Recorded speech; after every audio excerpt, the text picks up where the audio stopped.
Principal Nash, thank you so much for hopping on this call today. Really appreciate it. You're welcome. Thank you for having me.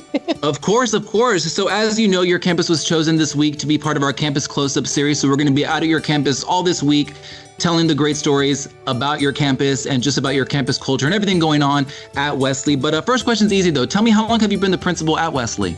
I'm rolling into my second year here at Wesley Elementary. Wonderful, wonderful. So the big news that we've been talking about, since the school year has started, we've been talking about these accountability ratings and how there's been so much improvement across the district. I know Wesley went from, correct me if I'm wrong, from a D to an A, correct? A D to a B, a 89 a B. So I say it's an A. Yes. Oh, we're going to say A. That's yes, amazing. We're going to say an A. Yes. Very nice, very nice. Talk to me. What was your initial reaction when you heard that news? I was excited, but I was not shocked because my teachers and my students really worked hard this school year. My teachers came in, I had about 20% retention rate. And so the majority of the teachers were new. I'd say about 80% of my teachers were new. So they were excited about us being an NES campus. And so they came in eager and ready. And the students came in eager and ready, and the parents were ready for something new. So I attribute that success to the parents, the students, and the teachers. They are on the front line every day. So I attribute that to the parents, students, and teachers in the NES program as well. Just having that consistent schedule and the students being able to be taught their first teach on grade level, they were excited about that. So they rose to that occasion and they achieved it. So it shows in our from a 69 to an 89 a B, but I'm going to call it an A. Very nice, very nice. With that, obviously the fruits of the labor have paid off, if you will. How are you feeling heading into this school year? And what are you telling your families to kind of build on that momentum? I am telling my parents that this is our year +3, meaning that we will grow by 3 points, if not by 5 points. So we know that the students can do the work. They showed the growth.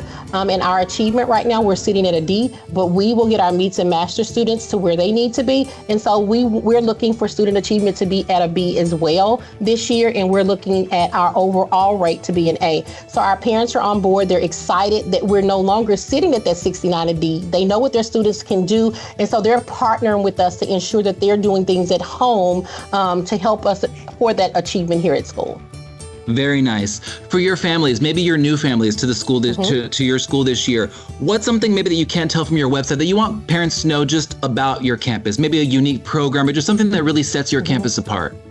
I think what I want our parents to know, we talk a lot about the DIAD program here, and we don't have an after-school program right now, but we're looking to implement that for this year. But we talk about the DIAD program because we are a STEM campus bringing graphic design into our DIAD program. We don't have a music program here, but we have piano that's offered through DIAD. We have a spin class as well, and the students are excited about photography this year. We're bringing that through our DIAD program. So for our clubs for next year, what we're looking at is a GT club, we're looking at robotics, and then we're also looking at a student advisory council for this school year, implementing those after-school programs. Wow, you all are going to have a really busy year. I love it. Yes. What's something that you, as you're heading into the school year and you've seen these results and just, what would be your overall message to your families and maybe your students as we start this school year strong? My message to my parents, I just told them at parent night that we know that our students will rise to the occasion when they are challenged and when they are taught on grade level, no matter where they are. They truly rose to that occasion and showed that they can do the work. So my message to parents is believe in your child because they can do it. We know that they can do it. We believe in them. We want you in turn to believe in them, and we work together as partners to ensure that they are getting what they need here at home and at school. So we have a partnership, and my parents are really on board. We have some great parents. And so like I told my students, you all did the work. We know that you can do the work, so they know that this is our year +3 and they're ready to go and they're ready to hit the ground running. Wonderful. Well, we're ready to hit the ground running too. We'll be at your campus all this week telling great stories about your campus and whatnot. So again, thank you for hopping on this call and letting us, get familiar with your campus, and we'll get even more familiar with all the great stories coming from your campus all this week. So again, thank you. You're welcome. Thank you.